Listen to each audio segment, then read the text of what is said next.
up, Badlands? Explain those Badlands. That's a hell of a name.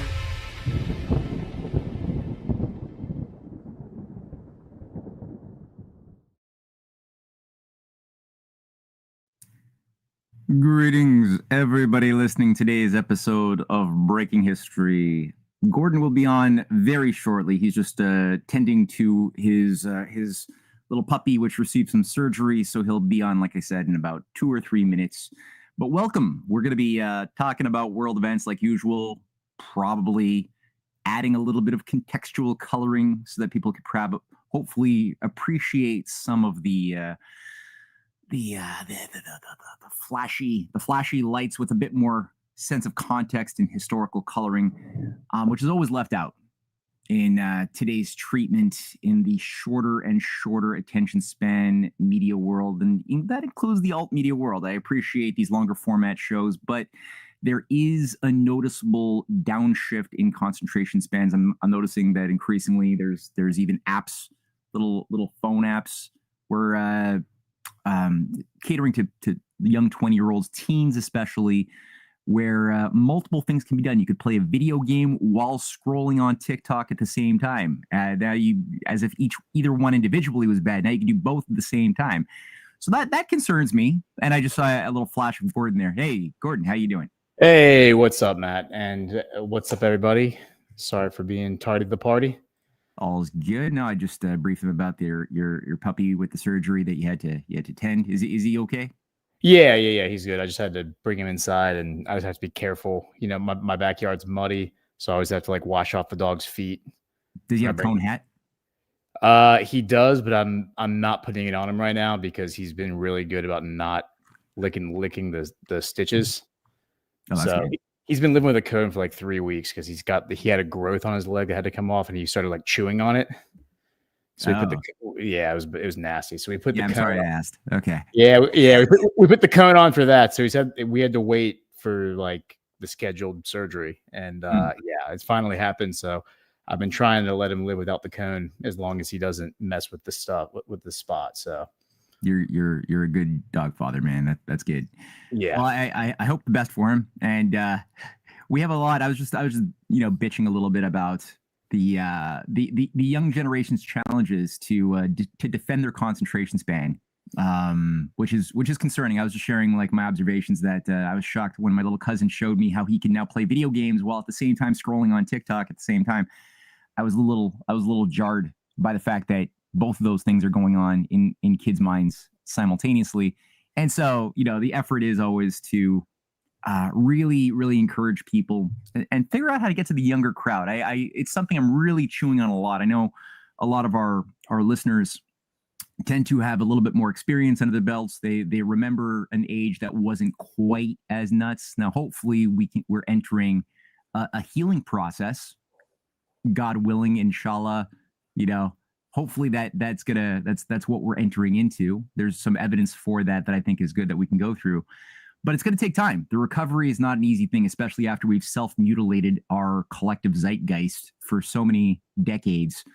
It's going to take work, especially with AI and all this other stuff that's really becoming a crutch for people's powers of cognition.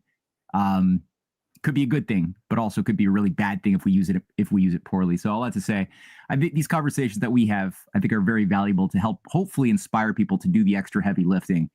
But we got a lot to go through, and not a lot of time to go through it in as well. So I'm gonna ask you what you think is the most important thing. I know there's points on the Ukraine front, Europe front, Japan, China front regarding Taiwan. You got the Venezuela updates, some discussions with Trump and Lula as well that are interesting. I'd like to get your thoughts on as much of this as we can. However, before we do that, I'm going to read a couple of ads from today's sponsors, and then we'll jump into the main course. So, yeah, the first one is, I think it's Cancel Club. Let's do Cancel Club right now. But it says 15 seconds. Is that right? Is that a 15-second ad? No. That's weird. That's very weird. I'm going to do it. Yeah. Go ahead and play it. Okay. A lot of people have been canceled this year, but that doesn't mean there's not room for a few more. Canceled Club, a party game where you try to get your friends canceled. Click the link below to get yours while supplies last. Click it!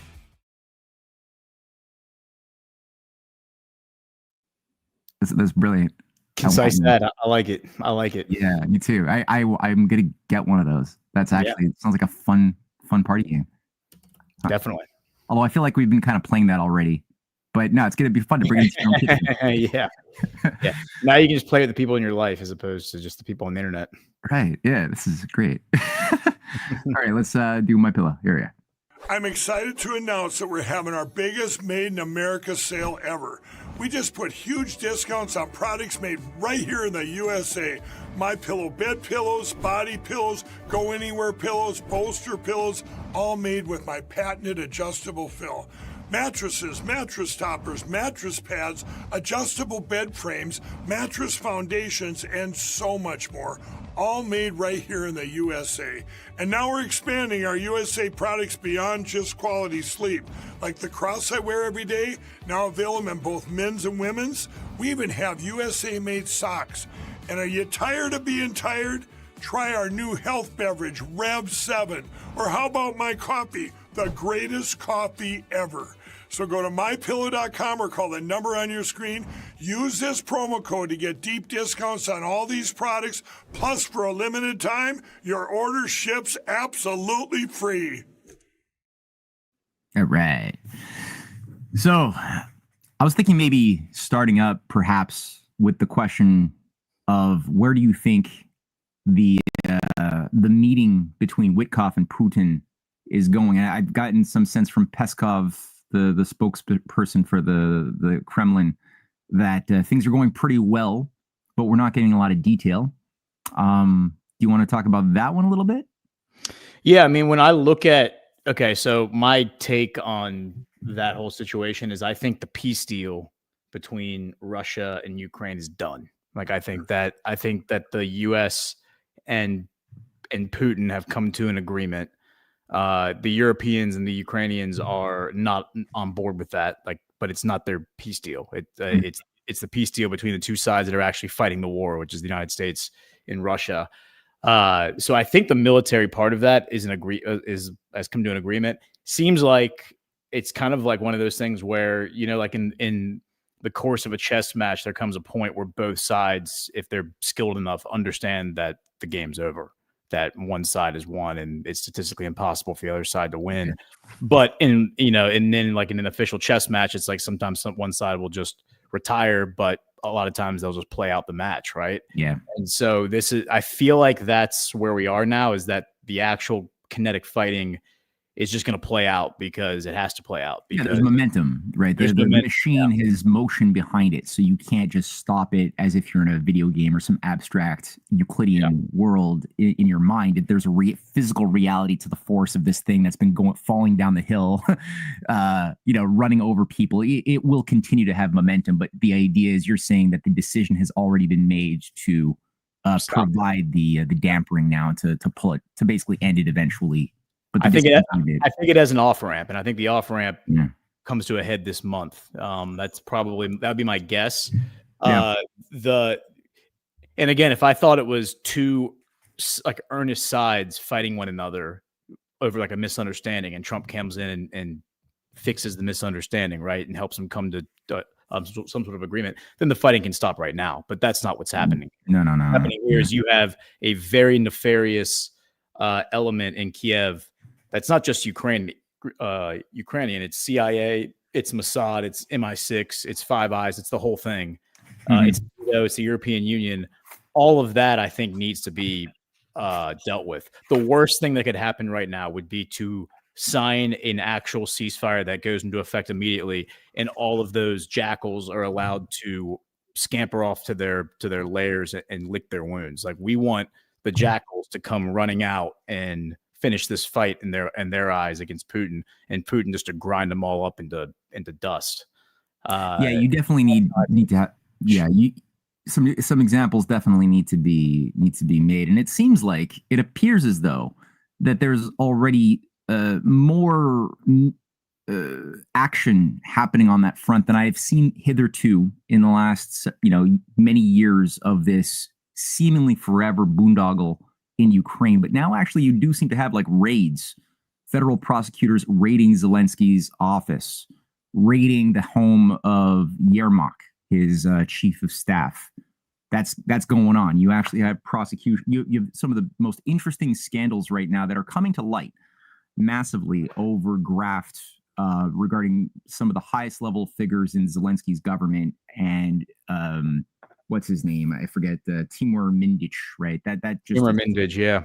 2 weeks old now, but I mean, it's still pretty relevant that this is being circulated into the public zeitgeist by mainstream media is even covering this for the first time. We've heard like corruption in Ukraine is not a new thing. We have Biden at the CFR on record, bragging about how he shut down, got the prosecutor general of Ukraine fired in 2015, or was it 2015, by threatening to withhold $1 billion of U.S. aid unless Burisma, which had his son on the board, was no longer investigated by the prosecutor for being a massively criminal enterprise. And so he got him fired and bragged about it. So the idea of, corruption in Ukraine is not new, but now we're actually seeing something being done about it. Yermak just resigned, and he said he's going to go and fight on the front lines to avoid prosecution. I don't know if he's going to do that. He's going to go. Well, I think that means he's going to go disappear.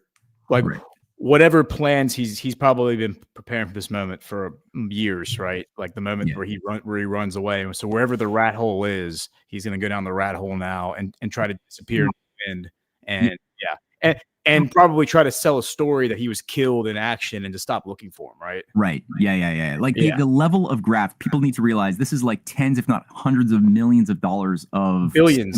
Billions is what Yermak is being accused of now. Is billions. That's one guy. One guy is being accused of stealing billions now. Right. So you don't do that if you don't have backup plans to have escape hatches in place. Absolutely. But the point is, that's a big deal. This guy's being flushed. And Zelensky even said that I came in with Yermak. He's been there with me my whole Yermak. He's been with me my whole career, and I'm going to leave with Yermak. That was something he said like 5 years ago. And it's a prophetic, interesting set of choice words to use, especially now when the question is like, well, who's going to replace Zelensky? Are they going to have the elections? Seems like there's going to be some forcing of elections. Seems like there's going to be potentially some ceasefire, like you said. So what do you got there? Yeah, so this is Igor Kolomoisky, who, of course, is in prison right now, facing awaiting trial for his own prosecution. He's been in prison for the past 2 years under Zelensky. This is the guy that created Zelensky, by the way. Yeah. So the fact that he is in prison right now and had his citizenship stripped away because he's violating Ukrainian law by having tri-citizenship with Cyprus and Israel. There is a lot of signal here, I think, of support Burning Bright's theory of our boy Z. Because why is Zelensky suddenly running all these people out of town? Why is he arresting people? Why is Igor Kolomoisky coming out and saying about Timur Mindich, he's an idiot, not a mafia boss? That's the exact quote. And then he also goes on to say, this character is unable to come up with a complex corruption scheme involving bribes worth $100 million. The businessman calls the defendant in the high-profile corruption case a real demon and describes his status within Zelensky's inner circle as follows: "Give it to me, bring it, comb it. What are millions of dollars?" In his opinion, the most Mindich can organize is vodka and shashlik. For the former Ukrainian president and his inner circle. Kolomoisky also commented sarcastically about Mindich's intellectual level, stating that he had not even gone to school. He believes that someone credited with being the Zelensky tunnel would not have been able to concoct such a complex corruption scheme. The oligarch is convinced that the fugitive ally, the leader of the Kiev regime, is simply credited with the achievements of other more influential and high-ranking people. And this is where it's going to get really interesting, because Kolomoisky's kind of like signaling here. I mean, he said in there, like, I've seen this article, I think he came out and said a few days ago, this was from 2 weeks ago, but I think he said a few days ago that it goes much deeper than Mindich. So you got to wonder, is Kolomoisky the one rolling on all these people? Is he the one giving some of the like intel that's leading to the culmination? Like, if he has provided the testimony that puts all these people in prison, then maybe now it's finally time to start rounding people up, and people are now resigning and running away. Colonel McGregor has been saying that he said this 2 weeks ago, that he thinks that like this is when the corruption stuff just kind of started to peak in Ukraine. He said he thinks all these people are going to run away to Israel. He thinks they're all going to flee to Israel.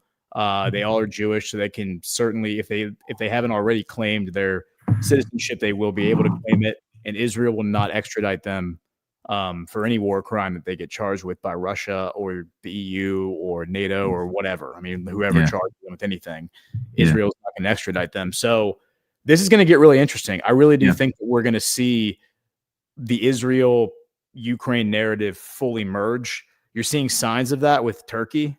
We've seen over the past 10 days, a number of ships have been attacked in the Turkish waterways, moving between the Mediterranean Sea and the Black Sea.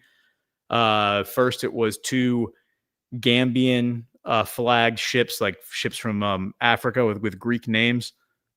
I think yesterday or the day before yesterday, maybe a few days ago, it was a Russian flag ship. So it's ships that are being attacked while they're technically under the protection of Turkey. They're not Turkish ships as far as I understand it, but they technically they're being accused of being a shadow fleet. They're like the accusation from Ukraine is that this is a shadow fleet, but they're being attacked by Ukrainian sea drones, by NATO. I don't know if it's by NATO or by Ukraine, but Russia has stepped in, defended Erdogan defended Turkey and said that, Ukraine is now attacking NATO, basically. You have Russia defending NATO against Ukraine, which is a pretty interesting dynamic. It also puts Erdogan in a really rare position because he's the only person, the only world leader in the world, as far as I can tell, who is being defended narratively by both Donald Trump and Vladimir Putin. Like they're both kind of going out of their way to stick up for Erdogan and stick their neck out for him. And that's interesting to me because Turkey, I think, is the enigma in all of this because it's obviously a Muslim country. It's obviously being framed up by the media as a problem and not something that we can rely on in the West because it depends on which outlet you read. If you're reading Laura Loomer, it's because of their ties to the Muslim Brotherhood. If you're reading CNN, it's because of the loyalty to Donald Trump and Vladimir Putin. So it depends on what brand of slop you're consuming from the MSM, but they will pitch you one way or the other that Erdogan is evil, Turkey is bad, and yet Turkey is now becoming the critical key turd in the punch bowl, for lack of a better word, in the Middle East because we've talked about the whole Gaza thing. Now Syria is coming to a head. Now Lebanon's coming to a head because the IDF are bombing both Beirut and Damascus simultaneously. And all of these Arabs in that region who were fully prepared to be friends with Israel and seemed like they were accused by a lot of people of being Israeli puppets, installed as Israeli puppets. They're now standing up and saying, what the hell is Israel doing and why should we even continue speaking to them? This is exactly why Assad branded Israel as an enemy. It's exactly why Hezbollah was formed. It's exactly why Lebanon has been anti-Israel. This is why the whole region hates Israel, is because they do this shit over and over and over and over and over again for 75 years. And then the media just wipes your memory of what happened last week. And the people who live there, of course, don't forget because they're living it. And then they're all branded as terrorists. They're all presented to us as the problem, when really the problem is just Israeli culture and this idea of supremacy. It's a supremacy movement, like Jewish supremacy. That's also, by the way, why I think Venezuela is happening. I think if you saw that thing with Milei in Argentina, the Isaac Accords, what the hell is that? I mean, that was I didn't even know that was a thing. The Latin American version of the Abraham Accords or something. But that was weird. And so how is this playing out in your mind? Like, what is Malay's and the broader, neocon, I guess you could say third generation Nazis? Because I mean, that's the thing, like a big chunk of the culture, the sick culture of the deep state networks inside of Latin American countries have a lot to do with the fact that the CIA, MI6, and everything brought in their occult Nazi agencies into Latin America after World War II, didn't punish any of them. I suspect Hitler even continued to live probably till the 60s. Personally, that's where I'm at now. Yeah, me too. Yeah. But so you've got this, and knowing what we know about the Zionist Nazi collusion back in the 30s and onward, there was a very different story about how those two realms interface together, which would explain a lot about why there's a certain mystique amongst the Azovs, these hardcore, third generation, fourth generation Nazi romanticists in play today, and their more hardcore IDF counterparts that seem to have some strange collusion as well. There's so we got these data points that are of interest, but then you got things like Milei, who, he came to power on a populist narrative.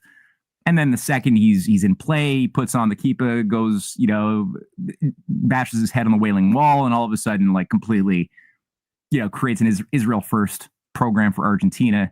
And he's not alone. There's others throughout Latin America with a similar bent. And then you got Maduro, and then you got the president of Colombia. You got others who are of a completely different paradigm, who seem to have an alliance and orientation towards working with Russia, working with China.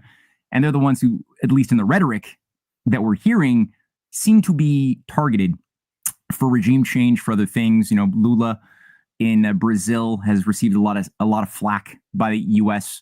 Conservative propaganda outlets as being like an evil guy. So what's going on here? Where are we at? How do you cut through this stuff? Okay, so look at this. This is from yesterday. Yeah. Former Honduran president released from U.S. prison after a Trump pardon. Okay, so this is Juan Orlando Hernandez, who I believe was in office from 2014 till 2022, the president of Honduras.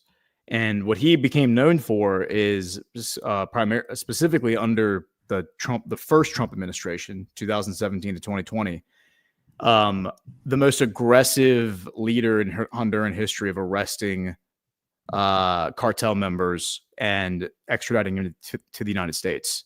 And so thousands of cartel members this guy arrested and extradited, the important ones, to the United States to be prosecuted.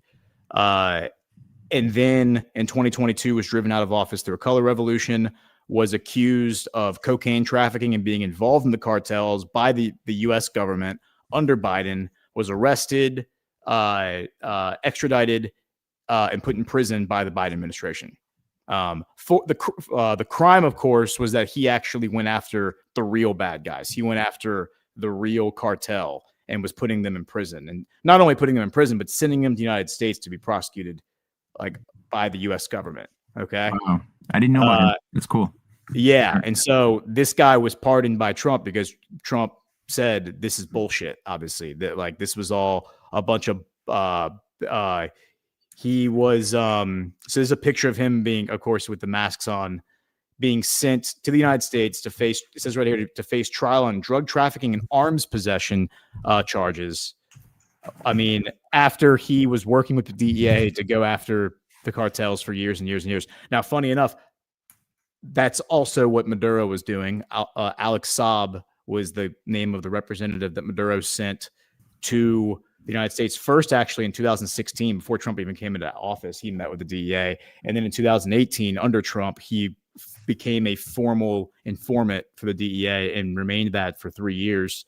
And was just informing on all the cartels, informing on all the corruption in the Venezuelan government. And then when Trump leaves office, well, actually, before Trump leaves office, Alex Saab is arrested in Cape Verde in Africa. He's extradited at the very end of Trump's term, when all this other stuff is happening the last few months. He's extradited back to the United States to face money laundering charges or whatever. And of course, he was being prosecuted by the deep state, by the bad guys, because they knew that he was informing on them to the Trump administration.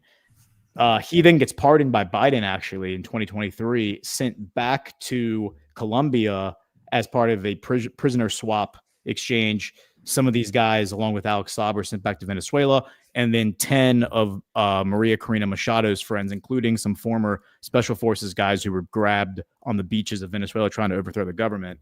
That's neither here nor there. Sent back to the United States in a prisoner swap. Alex Saab, of course, totally exonerated by Maduro, and then plugged back into the government as the Minister of Industry. This was October of last year. Just to put a point, like to prove, and this is all like out in the open. Articles written about this, Reuters writing about this, about how like this guy was informing on for the U.S. government. He was an official informant. This came out during his trial, like under the Biden administration. His lawyer argued he was doing all this with the blessing of Nicolas Maduro, with the blessing of the Venezuelan government. Yeah. Nicolas Maduro sent him up there to do this, to inform on the cartels. So this is the proof of this wackadoo theory that I've been presenting for a while now. Here's the proof that the template actually exists, that this Honduran president was doing the exact same thing. He was thrown in prison by the Biden regime and then pardoned by Trump and released. I think this is exactly what's happening with Maduro. I think it's exactly what's happening with Gustavo Petro in Colombia. And then how Israel and Milei tie into it is that Gustavo Petro and Nicolas Maduro are the two most anti-Israel world leaders out there, like certainly outside of the direct Middle East, the direct like neighborhood of Israel. And they've gotten, I think they've kind of become like the tip of the spear in this global South confederacy that has formed, that we call the Sovereign Alliance. They've kind of become the tip of the spear against Israel and like their public rhetoric and the stuff they're saying. And now all of a sudden Milei comes out. He said this in August. He teased it in August, but now he's come out with this Isaac Accords. Like, we're going to sign the Isaac Accords, which the idea is to get all the Latin American countries and Central and South America to sign this agreement, basically to be subservient to Israel at all times, never criticize them, and become their bitch, like formally in like on paper. And then you would ask yourself, well, why would Milei do something like that? Well, remember, Mike Benz, I thought, did actually a really great dig when Milei first came into power. And he said, hey, everyone needs to pump the brakes on this Milei guy. If you look at what the situation that Argentina was in, they were the number one debtor to the IMF the year that Milei was elected. And the year before he was elected, their legislature passed a law saying that nobody had to pay taxes, like income tax that year, because the economy was so bad in Argentina, which means the debt to the IMF was not serviced that year. No. And then Milei comes in, and this is all like credit to Mike Benz pointing this out. He said, I think what's about to happen. This was like at the very beginning when Milei was doing the fuego. Mm-hmm. He said, I think what's about to happen is Milei's going to come in here and he's going to privatize everything. Yeah. And then you're going to have the IMF come in and basically just buy everything up. And this is the repo man coming to collect the car because you weren't paying the car payments. No, I know. And I want people to really, and I'm going to get back to the Israel question and the influence of these different power dynamics and power groups in Latin America, but really just to hammer at this question. This is a great opportunity for some soul searching for a lot of conservatives who are great people, because the love for Milei, the almost euphoric celebration of Milei was out of this world by so many of my friends in Canada and the US who really just wanted to see like some anti-woke resistance take power. And there was a lot of language he was using, a lot of rhetoric about, no communism, no new world order, no globalism, no, all of these things, pro-Christian values, all of these words were very passionate. Maybe he meant some of what he said. I don't know. But the point is, there was never substance. He was always an agency for doing exactly what he always said he was going to do as an Austrian school radical liberal ideologically. That's his religion, is this world, this commitment to a world that he thinks exists, which doesn't exist, where the bad guys are the state. The reason why we have poverty, we have bad things happening, is because we have nation states that prohibit our ability to do whatever we want to do. And if we just got rid of laws, got rid of nation states, we would let everybody just be whatever they want to be, which is very liberal, by the way, as a philosophical thought. Oh, it's extremely liberal. Yeah, it's very liberal. Yeah. And then we'd have free markets reigning happily. Everything would be privatized because private, interests are obviously more noble than the state, than governments. And that's exactly what he did. And he just privatized everything. And you had a certain amount of monetary increase because he put so much effort now into totally opening the doors to exports of raw materials and things like that. He's like, yeah, come on in. No more regulation. Just do the mining. Do whatever you want to do. Yep. will be an extractive zone, but the heavy industry, all of the indices of actual manufacturing were shut down. The impoverishment, like radical impoverishment, increased massively, which nobody wanted to look at. They just wanted to look at money coming in because there was more money coming in because you're getting extractive, but you're not creating a real nation. And all of the interests who are now controlling the levers of production are tied to the IMF or tied to the global venture capitalists, the venture funds, which are the ones who are the vulture funds, I should say, which are the ones who are being used as like minions of raping and destroying nations from the inside. And they have been since the 70s, especially the Soros types out there, the speculators. That's exactly what happened. And now he's like turning Argentina into an arm for Israeli intelligence. Yeah. So is he going renegade? Is he doing this by himself, or is there like a broader network that you're looking at of other countries? I think he's part of a broader network. I think he's like a deep state agent. That's my guess, is that he's some sort of an agent. He's obviously like a television character that they've sent out, and they're like, hey, take the chainsaw and be a jackass and, kind of do the Trump thing, like do the Trump WrestleMania thing, because everyone's going to love that. It's going to go viral and you'll become famous and all that stuff. But you're absolutely right. And when you like that, the world that you described, which is exactly what the Cold War encapsulated this. And this is why I think a lot of like dystopian fiction about the future actually like addresses this dynamic, the idea of abolishing the nation states, like blaming everything on communism and blaming everything on the inherent corruption of government and the inherent corruption of public bureaucracy. The alternative to that, like when you just go in and you just break up the nation states, you break up the government, you just privatize everything, is you get transnational corporatism. And that's like when you see these shows and these movies and these books where like three corporations run the whole galaxy, or three corporations run the whole world, like the movie Idiocracy, where like everything in the future is sponsored by some corporation. And you're still a slave. You're just not a slave to the state. You're a slave to a corporation. So instead of BlackRock controlling your politicians in order to control your life, they just control your life because they're now your landlord, your banker, your grocer, everything. Yeah. So it's just like it's direct. It's communism by a different name, but it's all the same thing. It's all institutional, bureaucratic totalitarianism. Honestly, do you like fascism? Do you like corporatism? Do you like communism? Do you like socialism? Which flavor do you want us to serve it up for you? Exactly. No, I think that we need to almost scrap a lot of the terms that we've been induced to use, because even the terminology, the word communism as it's known, is such a recent like word that was just introduced at the end of the U.S. Civil War. Like that's when Marx wrote the Das Kapital, and the Communist Manifesto was like 1848. Little bit before the U.S. Civil War, but that was like the first publication of the Communist Manifesto. Now there's obviously garbage Trojan horse crap in there. I mean, for obvious reasons. There's the whole occult, intelligence network behind Marx, and especially Engels, who I think is his handler the whole time. But besides that, it's such a new term. But I think that the term like oligarchical collectivism, for me, I find that gets you more at it, because it's like the oligarchy works collectively for themselves against us, or like technocratic feudalism. That's another one I'm okay with. That's what they want. They basically want to go back to the medieval ages when most people didn't own anything. They weren't allowed to move beyond the lord's estate that granted them the right to have like maybe a little roof over the head, but they weren't allowed to shoot the lord's rabbit, or else they're going to get like drawn and quartered. That you had like little iron bars. Like you would brand cattle for humans who like infringed on, picking corn from that lord's estate. Yeah, indentured servitude. So that's kind of what they want, except it wouldn't be the same form, but in the essence of it all, it's the exact same thing. Yeah.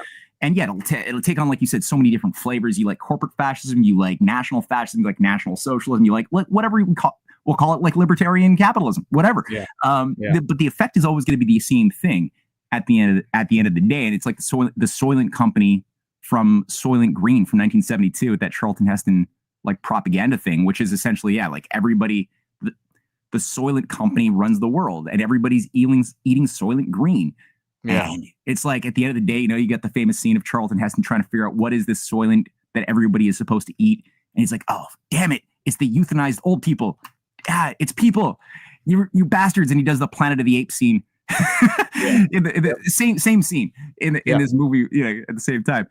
But all that to say, it's like that's exactly the brainwashing that we've been acclimated to in all of the Netflix shows and Amazon Prime shows and movies and films for decades, and it's accelerating. But the idea of like, well, what does a healthy nation look like? What was JFK doing when he was battling this deep state? What was FDR doing when he was like battling this Wall Street cabal and London cabal, pushing fascism in America? What were they doing to wield the power of the Constitution in an active way? What was Lincoln doing? What was McKinley doing? What was like Garfield doing? What was like, we could learn so much if we actually had some healthy propaganda, like some healthy movies and creative, not just documentaries, but also just like creative productions, to give people a sense of like, what does a healthy world based on cooperating nation states look like? And think about like how we could build things together and stop evil together using this power we have available to us.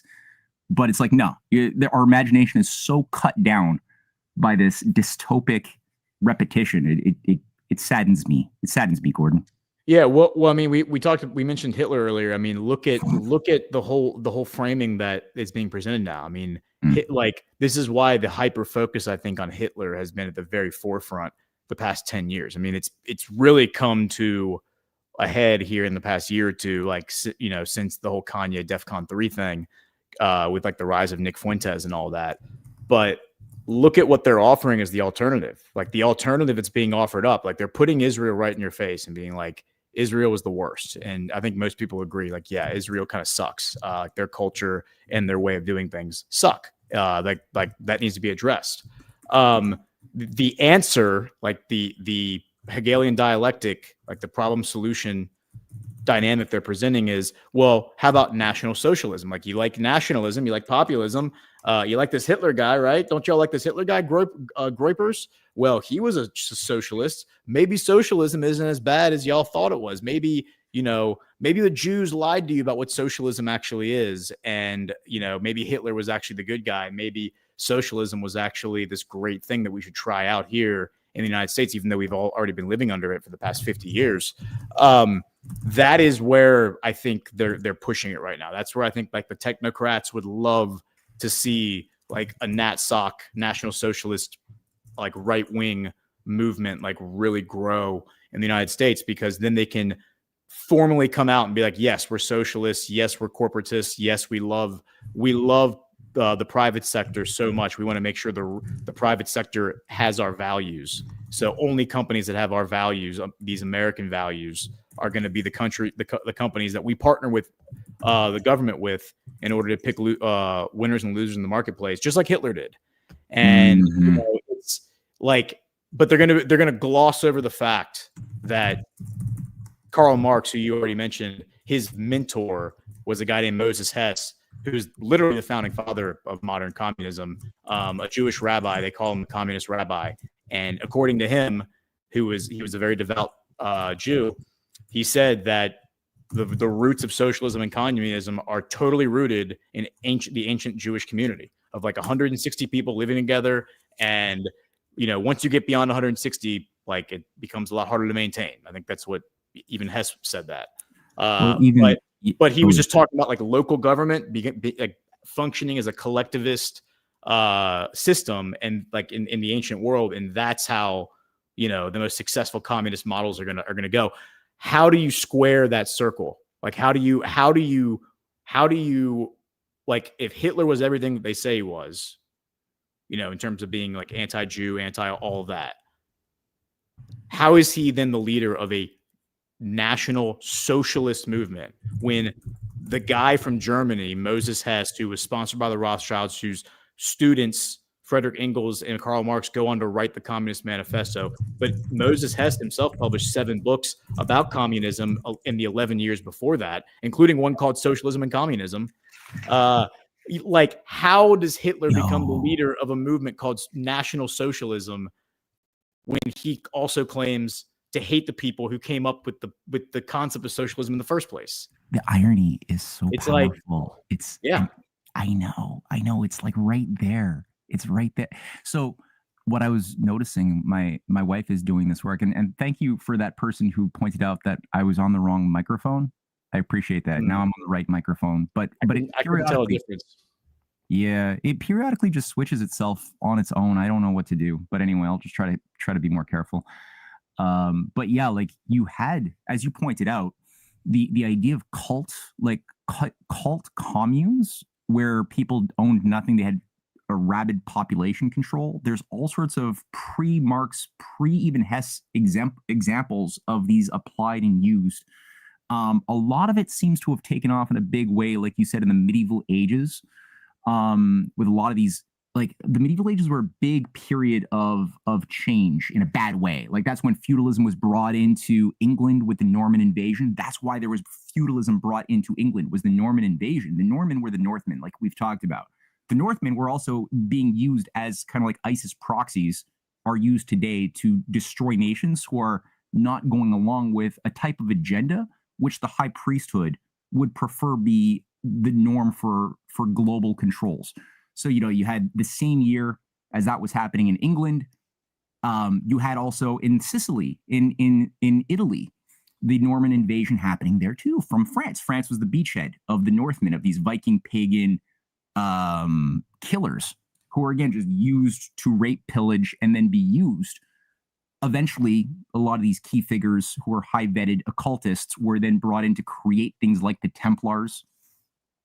This later on becomes the Jesuits in one of its incarnations later on, but they take total control of banking and they start applying systems of cult creation. So what do you have going on in Venice, which is like a Templar Malta stronghold during this time, is you have the creation of the first Talmud, like the first printed Talmud as it's known. Before that, the Talmuds were like written down by scribes.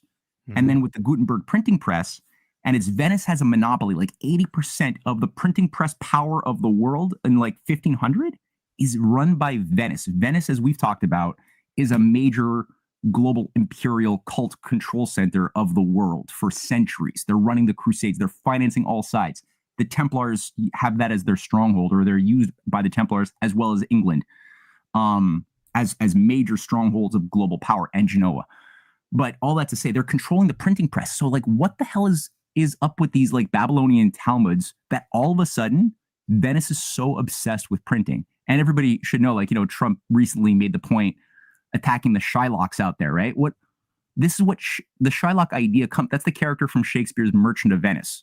That's the sociopathic banker who wants his pound of flesh. Because, anyway, that's a whole story. But Shakespeare is showcasing the evil of how the Hofjuden, how the court Jew was used as an asset of the higher oligarchy throughout the Middle Ages. They would reward the most sociopathic of those particular wannabe members of the higher club who would be like willing to be the higher servants, the house slaves of the empire. And they would let them control massive banking and say that, okay, you're going to be the ones who do usury. You're going to be the ones who do the speculative warfare. We'll grant you all of this power. But at the same time, they're also creating like the foundations of what is Kabbalism. Venice is printing the Zohar that is somehow gotten by Templars from the Holy Land as these scrolls. And all of a sudden the Zohar creates the foundation on like how to think about Kabbalah. That's being printed in like the 12th century. Again, Templars are bringing that up. It's being printed in Venice. They're printing they're redefining what Judaism means based on the cooperation that they have of the Hofjuden that they've been using as their sort of like battering rams against nation states and against people to keep feudalism forever and keep the wars forever going of the Crusades.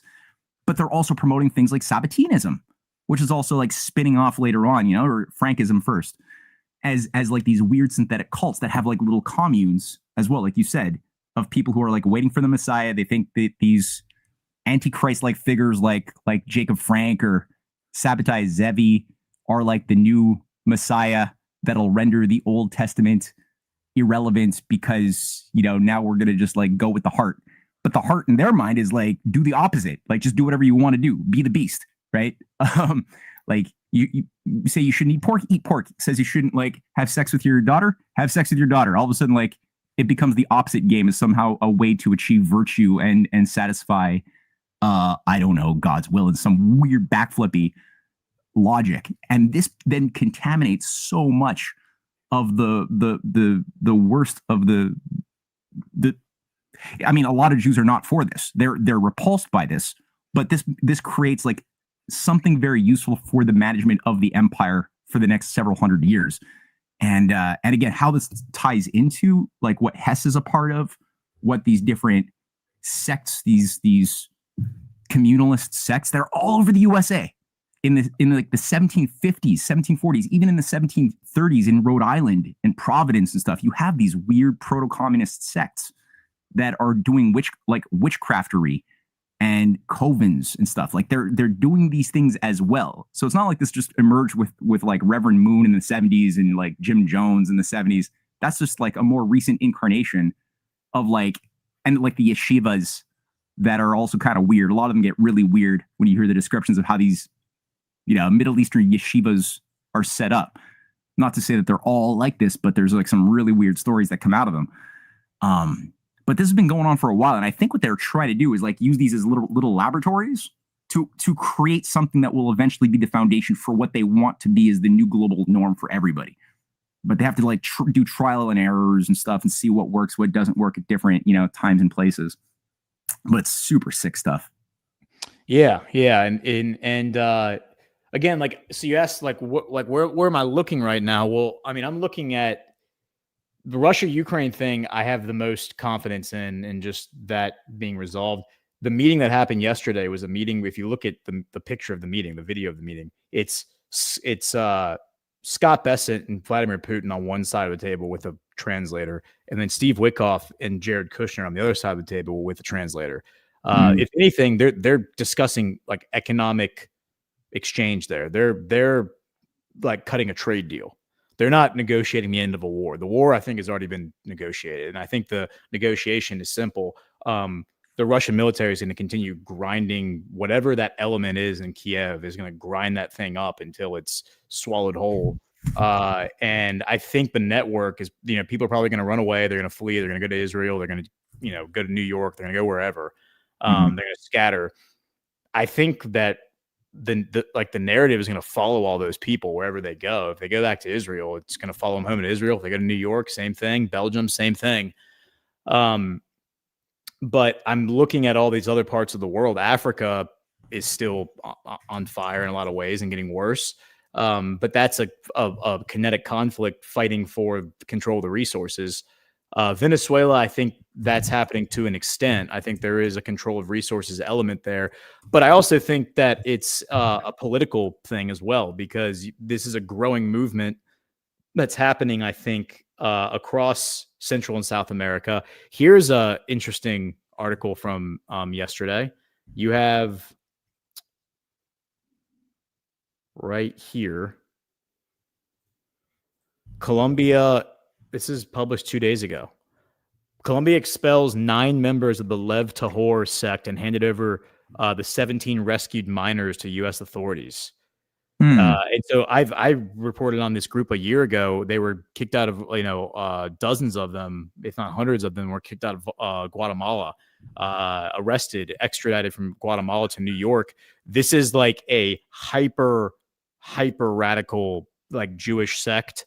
They look like when you looked at them, you would think they were like Sharia Muslims. Like, look at, this is the way their women are all dressed. They wear the black right. coverings and all that. The men wear their beards long with, long flowing robes. But these people are also like prolific child traffickers. Like, they're known for that. They're known for child trafficking.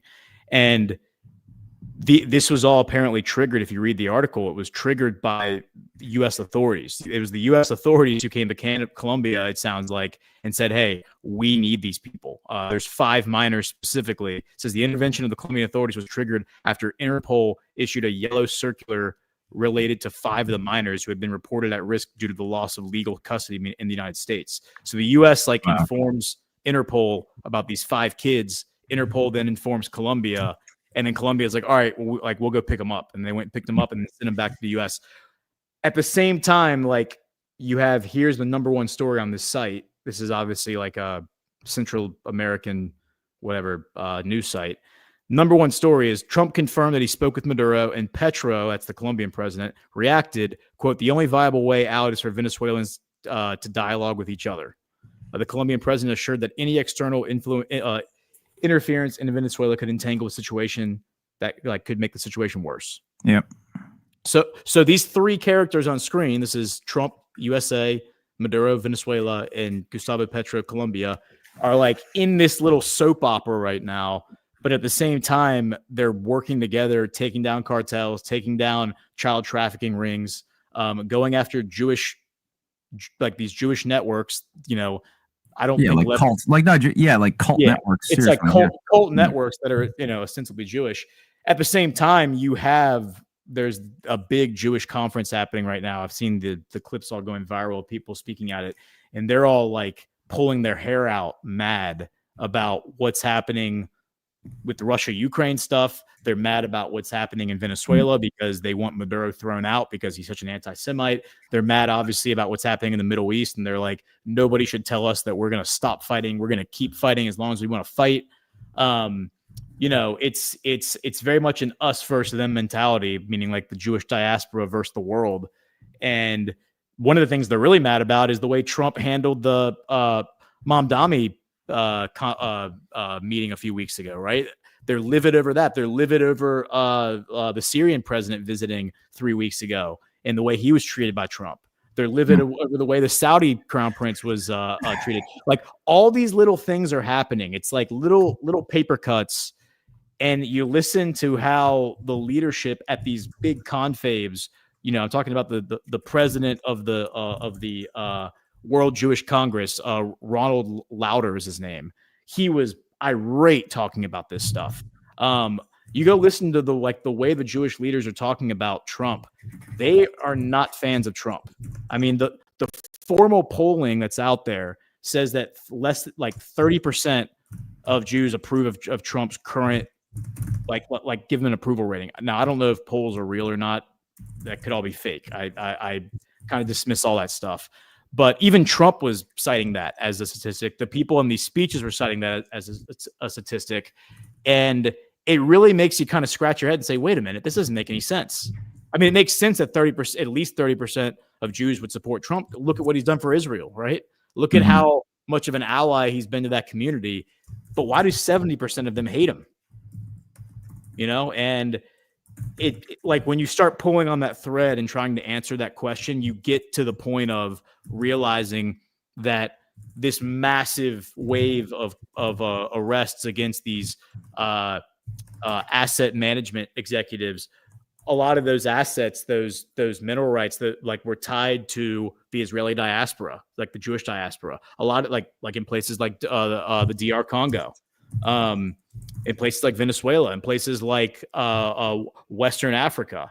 So when these executives are taken down and arrested, and many of them have been over the past 6 or 7 years, and then in their place, you're getting these massive trade deals that are being announced, which I doubt these trade deals could even happen without the blessing of whoever holds these mineral rights licenses, right? I mean, unless the guy who actually controls the rights to the oil or the gold or the silver or the rare earth, unless he's actually on board with whatever these two countries are negotiating, you don't really have a deal.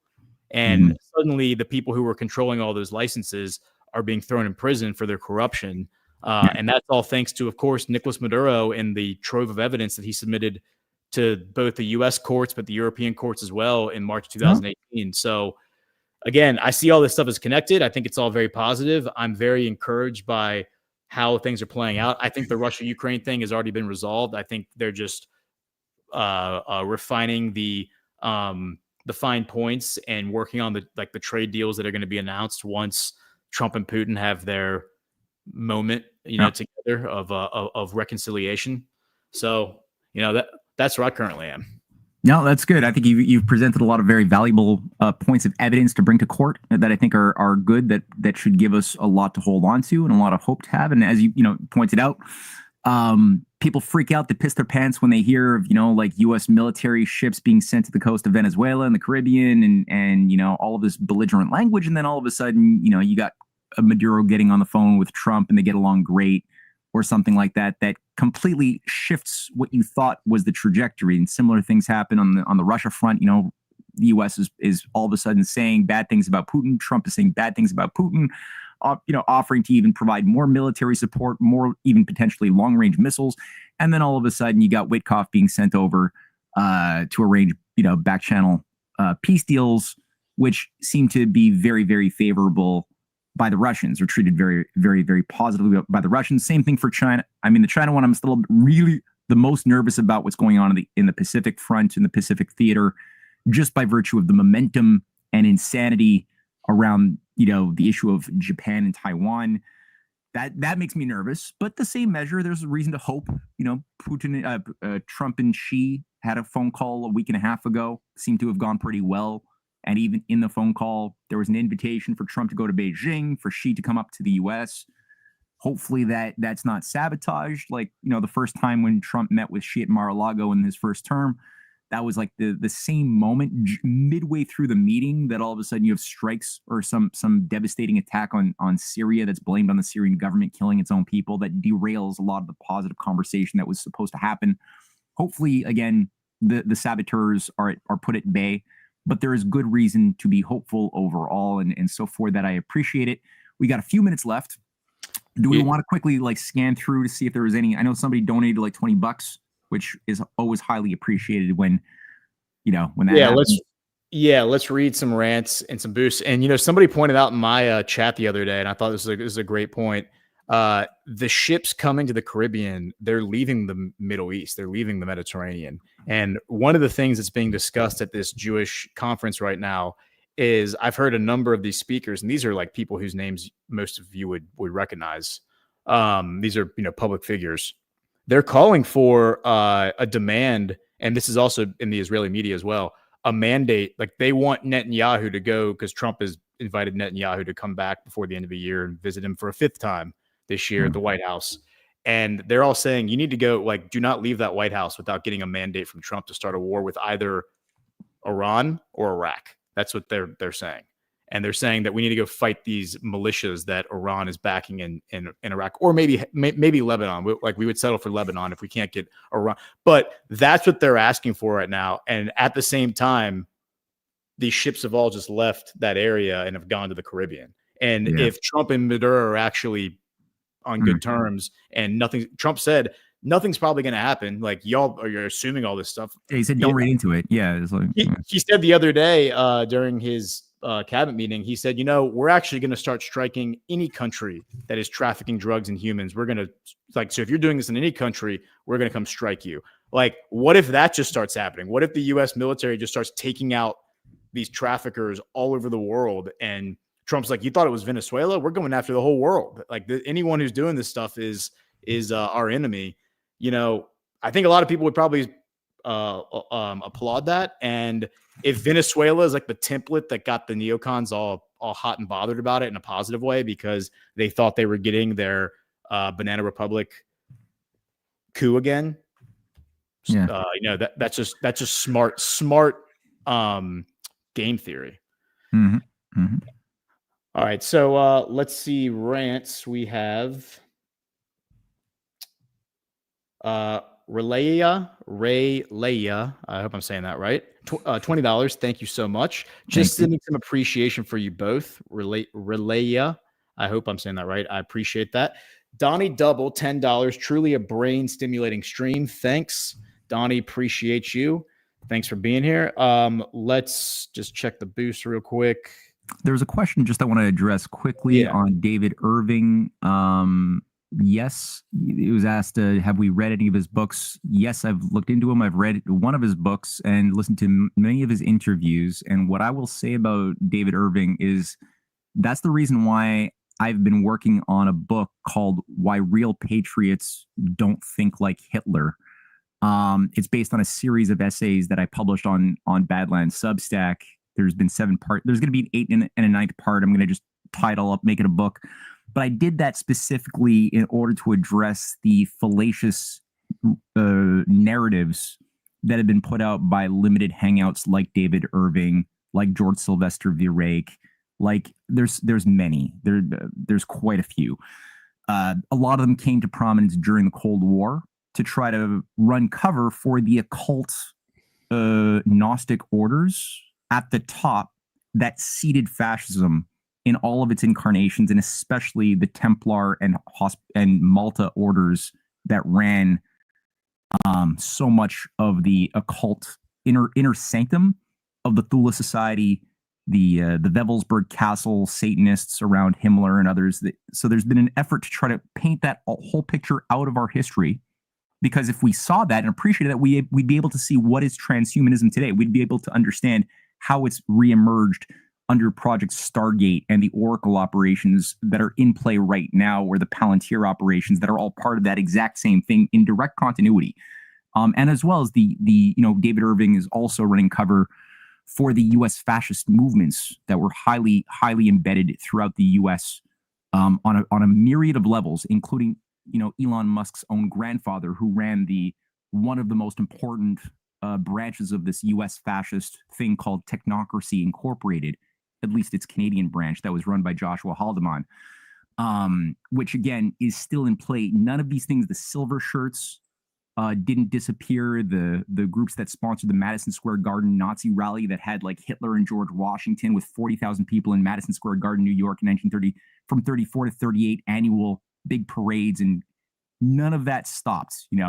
It all continued on, and that's what Irving is writing out. He's writing out the Wall Street, City of London bankers supporting the rise of fascism in all of its incarnations. He ignores all of that stuff and really nudges the mind towards really just focusing on the singular issue of Jew bankers and Freemason Jew bankers specifically, which is highly oversimplified. And I think it really causes us to fall for a trap. So my book is going to be directed towards providing, I hope, an antidote for what's being promoted by Nick Fuentes and others, because they're all telling people to read David Irving. He's becoming like a new mainstream historian all of a sudden.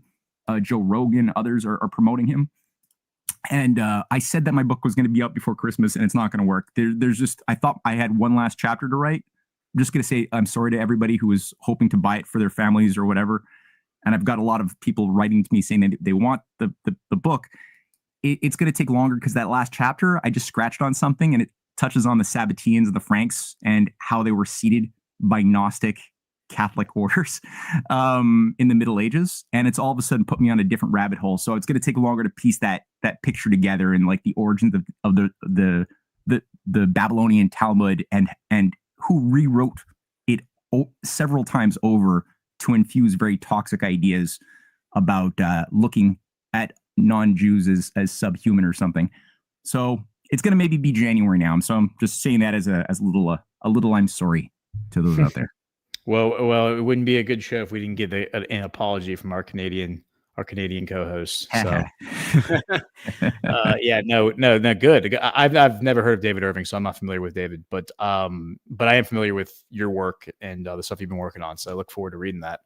And I think that time just requires a lot of nuance and discernment, and falling into the simplistic oversimplification instinct that we fall into, because this stuff is hard and it's hard to grasp even when you dedicate a lot of time to researching it and thinking about it. It's still hard to figure out. So they want you to oversimplify it, and they want you to just take the easy way out, which is to make it all about Hitler or make it all about identity politics. So yeah, and I'll just say one last thing. Christmas is coming, and if you want to cut through it, shameless plug on my side. I'm sorry, again, another Canadian apology, but Revenge of the Mystery Cults, volumes 1 to 3, Mystery Babylon and the Age of Aquarius, and the Occult Tesla, and Edgar Poe's Final Mystery. All of that stuff makes great Christmas gifts. Just saying. Highly recommend that. You should put the link in the comments, not in the chat, but in the comments, so that people listening to this on replay can find it easily. Yes, sir. Okay. Cool. All right, guys. All right, man. Well, we will see y'all next week. Yep. All right. Bye. Thank you so much for joining us, and don't forget to hit the thumbs up on this video. And a special thank you to all of our advertising partners. Please remember to shift your dollars to support those businesses that support Badlands Media.